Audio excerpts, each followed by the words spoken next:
said to mess with the settings on the microphone to get the best possible sound.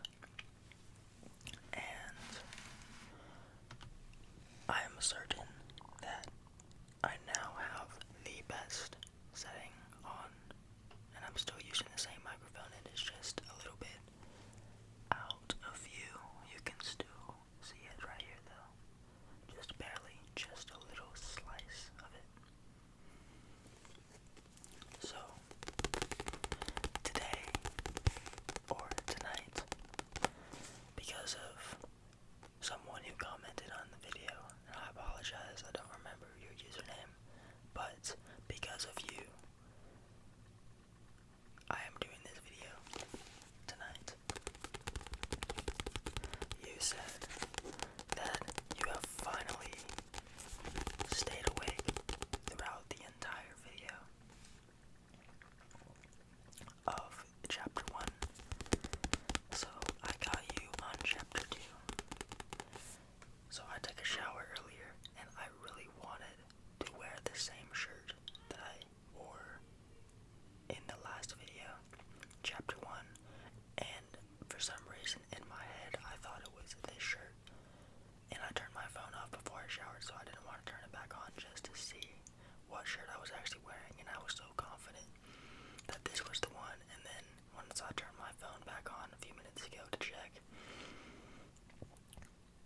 nope, I was wrong. It was a blue shirt, and I was hoping that it was the same shirt so that I could always wear the same shirt for this particular series, but I guess that's not happening for this series, but maybe in the future.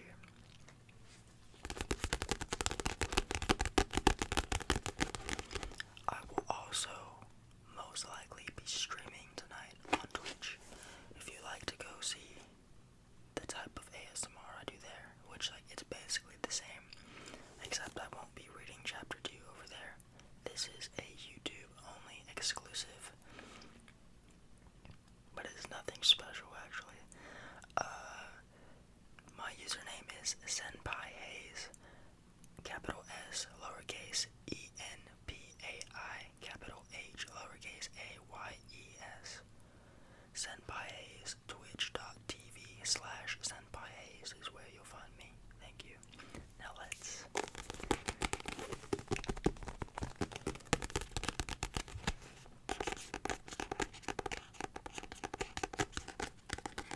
get started, shall we?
mistake.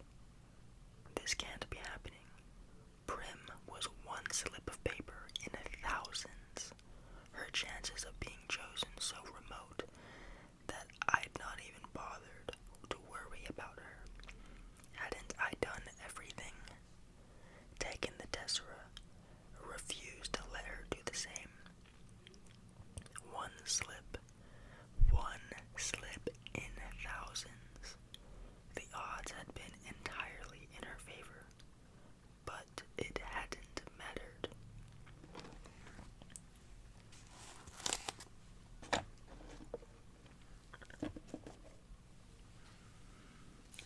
Somewhere, far away, I can hear the crowd murmuring unhappily, as they always do when a 12-year-old gets chosen, because no one thinks this is fair.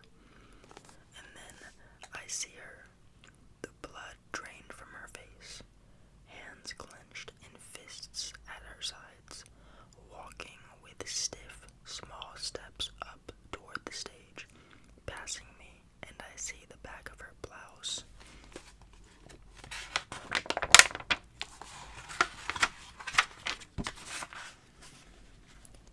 Has become untucked and hangs out over her skirt.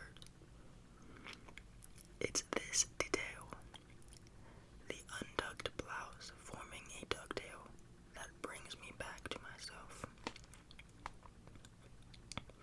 Prim.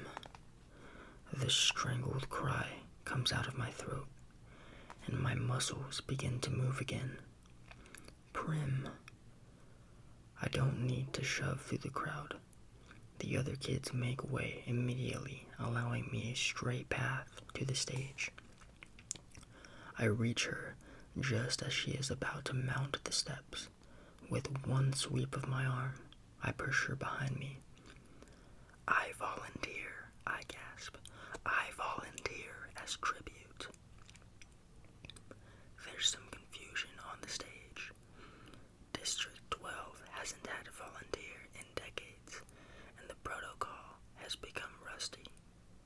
The rule is that once a tribute's name has been pulled from the ball, another eligible boy, if a boy's name has been read, or a girl if a girl's name has been read, can step forward to take his or her place.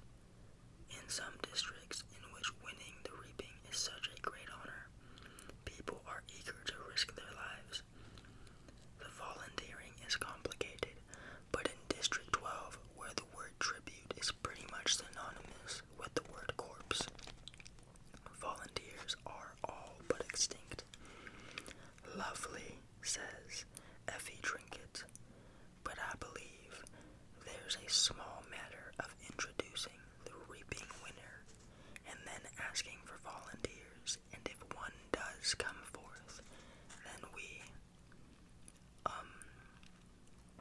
she trails off, unsure herself. What does it matter, says the mayor. He's looking at me with a pained expression on his face. He doesn't know me really, but there's a faint recognition there.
has the spirit of the games.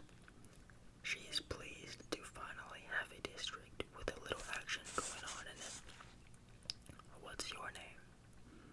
I swallow hard. Katniss Everdeen, I say. I bet my buttons that was your sister. Don't want her to steal all the glory, do we? Come on, everybody. Let's give a big round of applause to our newest tribute, Drill's Effie Trinket.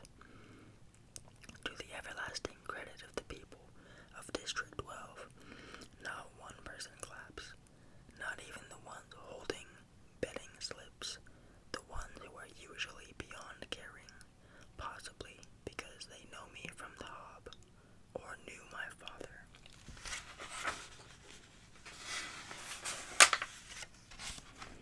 Or have encountered Prim, who no one can help loving. So, instead of acknowledging applause, I stand there unmoving, while they take part in the boldest form of dissent they can manage. Silence, which says we do not agree, we do not condone. All of this is wrong. Then something unexpected happens. At least, I don't expect it because I don't think of District 12 as a place that cares about me. But a shift has occurred since I stepped up to take Prim's place, and now it seems I have become someone precious. At first one, then another, then almost every member of the crowd touches the 3 middle fingers of their left hand to their lips and holds it out to me. It is an old and rarely used gesture of our district, occasionally seen at funerals. It means thanks. It means admiration. It means goodbye to someone you love. Now I am truly in danger of crying, but fortunately, Haymitch chooses this time to come staggering across the stage to congratulate me. Look at her. Look at this one, he hollers, throwing an arm around my shoulders. He is surprisingly strong for such a wreck. I like her. His breath reeks of liquor, and it's been a long time since he's bathed. Lots of. He can't think of the word for a while. Spunk, he says triumphantly. More than you. He releases me and starts from the front of the stage. More than you. He shouts, pointing directly into a camera. Is he addressing the audience, or is he so drunk he might actually be taunting the Capitol? I'll never know, because just as he's opening his mouth to continue, Haymitch plummets off the stage and knocks himself unconscious. He's disgusting, but I'm grateful. With every camera gleefully trained on him, I have just enough time to release the small, choked sound in my throat and compose myself. I put my hands behind my back and stare into the distance. I can see the hills I climbed this morning with Gale. For a moment, I yearn for something. The idea of us leaving the district, making our way in the woods. But I know I was right about not running off, because who else would have volunteered for Prim? Haymitch is whisked away on a stretcher, and Effie Trinket is trying to get the ball rolling again. What an exciting day, she warbles as she attempts to straighten her wig, which has listed severely to the right. But more excitement to come. It's time to choose our boy tribute. Clearly hoping to contain her tenuous hair situation, she plants one hand on her head as she crosses to the ball that contains the boys' names and grabs the first slip she encounters. She zips back to the podium, and I don't even have time to wish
his standard.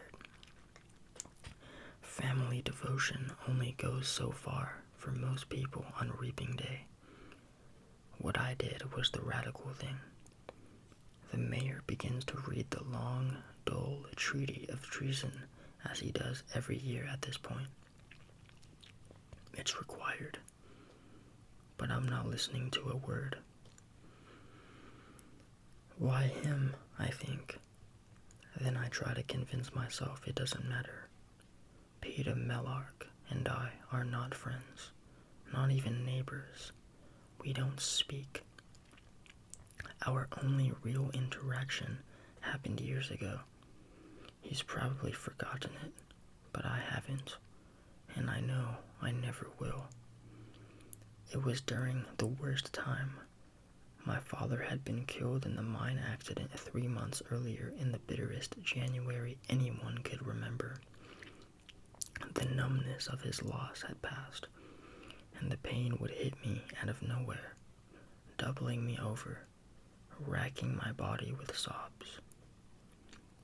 "Where are you?" I would cry out in my mind.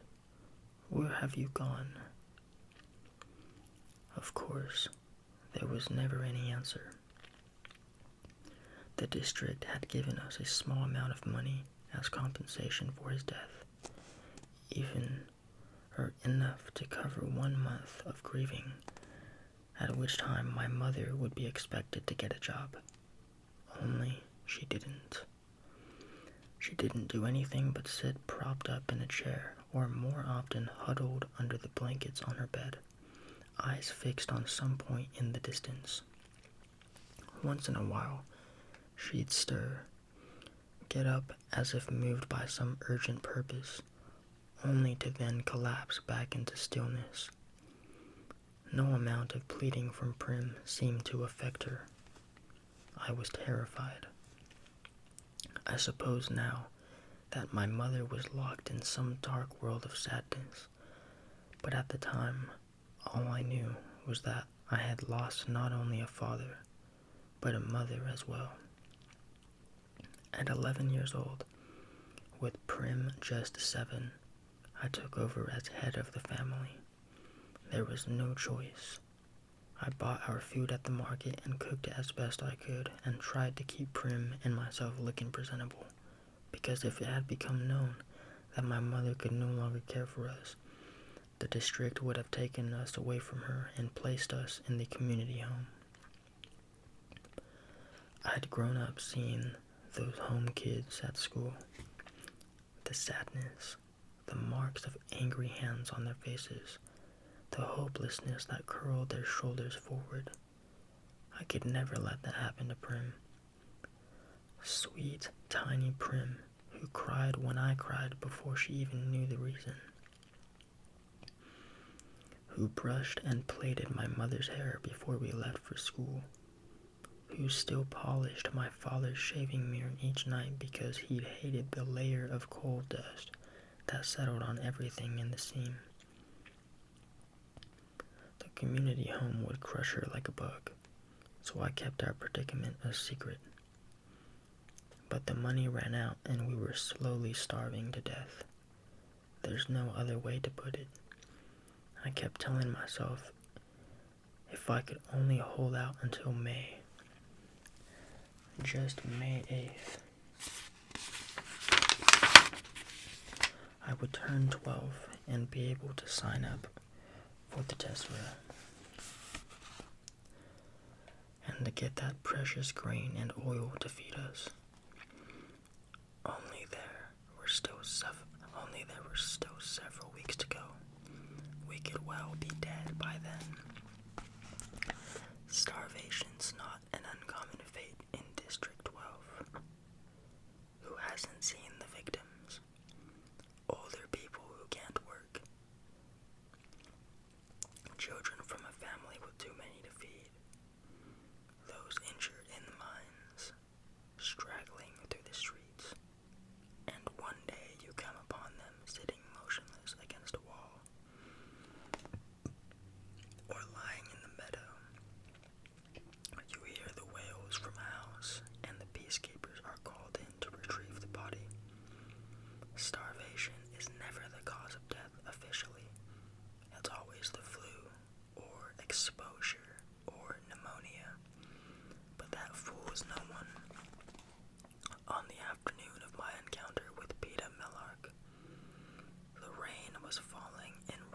Kansas icy sheets. I had been in town, trying to trade some threadbare, old baby clothes of Prim's in the public market, but there were no takers. Although I had been to the Hob on several occasions with my father, I was too frightened to venture into that rough, gritty place alone. The rain had soaked through my father's hunting jacket, leaving me chilled to the bone. For 3 days we'd had nothing but boiled water with some old dried mint leaves I'd found in the back of a cupboard. By the time the market closed, I was shaking so hard I dropped my bundle of baby clothes in a mud puddle. I didn't pick it up for fear I would keel over and be unable to regain my feet. Besides, no one wanted those clothes. I couldn't go back home, because at home was my mother with her dead eyes, and my little sister with her hollow cheeks and cracked lips. I couldn't walk into that room with the smoky fire from the damp branches I had scavenged at the edge of the woods after the coal had run out. My hands empty of any hope. I found myself stumbling along a muddy lane behind the shops that serve the wealthiest townspeople. The merchants live above their businesses, so I was essentially in their backyards. I remember the outlines of garden beds not yet planted for the spring, a goat or two in a pen, one sodden dog tied to a post, hunched, defeated in the muck. All forms of stealing are forbidden in District 12, punishable by death, but it crossed my mind that there might be something in the trash bins, and those were fair game. Perhaps a bone at the butcher's or rotted vegetables at the grocer's. Something no one but my family was desperate enough to eat. Unfortunately, the bins had just been emptied. When I passed the baker's, the smell of fresh bread was so overwhelming I felt dizzy. The ovens were in the back, and a golden glow spilled out the open kitchen door. I stood mesmerized by the heat and the luscious scent until the rain interfered, running its icy fingers down my back, forcing me back to life. I lifted the lid to the baker's trash bin and found it spotlessly, heartlessly bare. Suddenly, a voice was screaming at me, and I looked up to see the baker's wife telling me to move on. And did I want her to call the peacekeepers and how sick she was of having those brats from the seam pawing through her trash? The words were ugly, and I had no defense.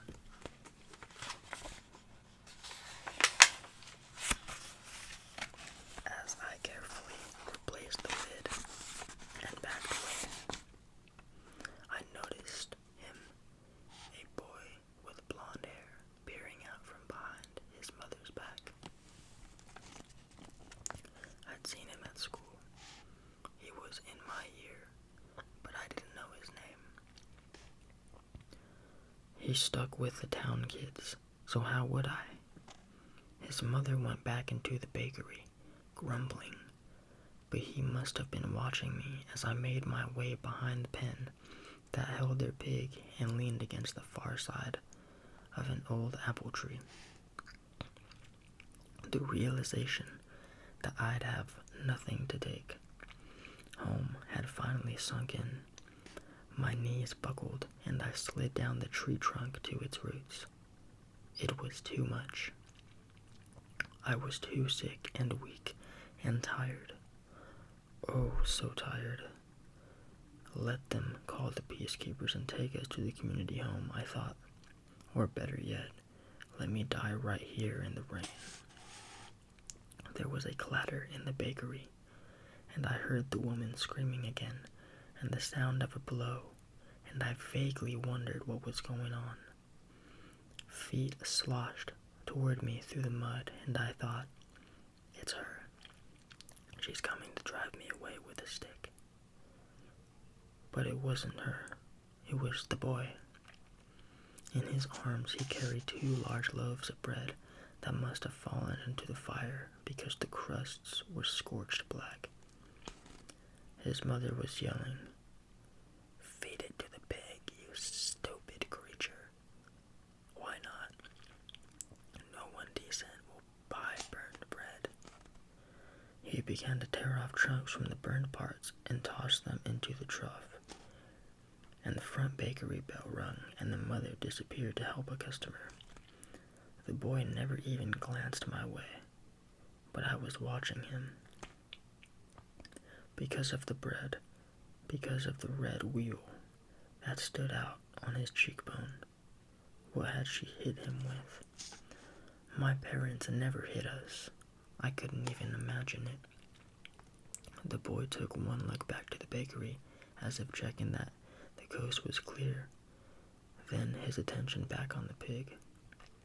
He threw a loaf of bread in my direction. The second quickly followed, and he sloshed back to the bakery, closing the kitchen door tightly behind him. I stared at the loaves in disbelief. They were fine, perfect really, except for the burned areas. Did he mean for me to have them? He must have, because they were at my feet. Before anyone could witness what had happened, I shoved the loaves up under my shirt, wrapped the hunting jacket tightly about me, and walked swiftly away. The heat of the bread burned into my skin, but I clutched it tighter, clinging to life. By the time I reached home, the loaves had cooled somewhat, but the insides were still warm. When I dropped them on the table, Prim's hands reached to tear off a chunk, but I made her sit, forced my mother to join us at the table, and poured warm tea. I scraped off the black stuff and sliced the bread. We ate an entire loaf, slice by slice. It was good, hearty bread, filled with raisins and nuts. I put my clothes to dry at the fire, crawled into bed, and fell into a dreamless sleep. It didn't occur to me until the next morning that the boy might have burned the bread on purpose, might have dropped the loaves into the flames, knowing it meant being punished, and then delivered them to me. But I dismissed this. It must have been an accident. Why would he have done it? He didn't even know me. Still, just throwing me the bread was an enormous kindness.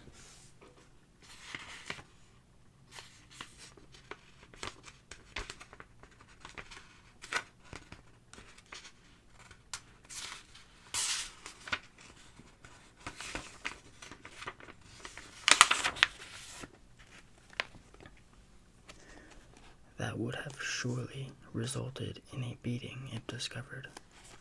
I couldn't explain his actions. We ate slices of bread for breakfast and headed to school. It was as if spring had come overnight. Warm, sweet air. Fluffy clouds. At school, I passed the boy in the hall. His cheek had swelled up and his eye had blackened. He was with his friends and didn't acknowledge me in any way. But as I collected Prim and started for home that afternoon, I found him staring at me from across the schoolyard.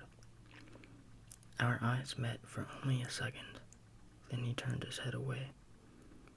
I dropped my gaze, embarrassed, and that's when I saw it. The first dandelion of the year. A bell went off in my head. I thought of the hours spent in the woods with my father, and I knew how we were going to survive. To this day,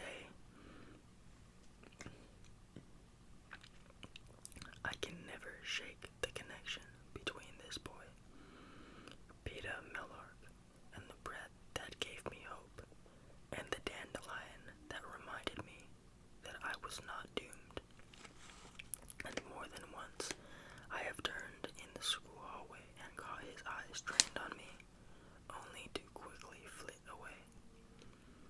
I feel like I owe him something, and I hate owing people. Maybe if I had thanked him at some point, I'd be feeling less conflicted now. I thought about it a couple of times, but the opportunity never seemed to present itself. And now it never will, because we're going to be thrown into an arena to fight to the death.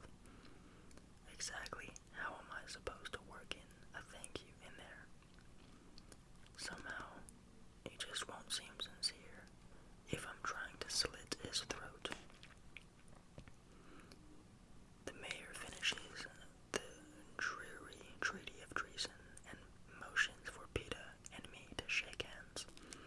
His are as solid and warm as those loaves of bread. Peter looks at me right in the eye and gives my hand what I think is meant to be a reassuring squeeze. Maybe it's just a nervous spasm. We turn back to face the crowd as the anthem of Panem plays. Oh well, I think. There will be 24 of us. Odds are someone else will kill him before I do. Of course, the odds have not been very dependable of late.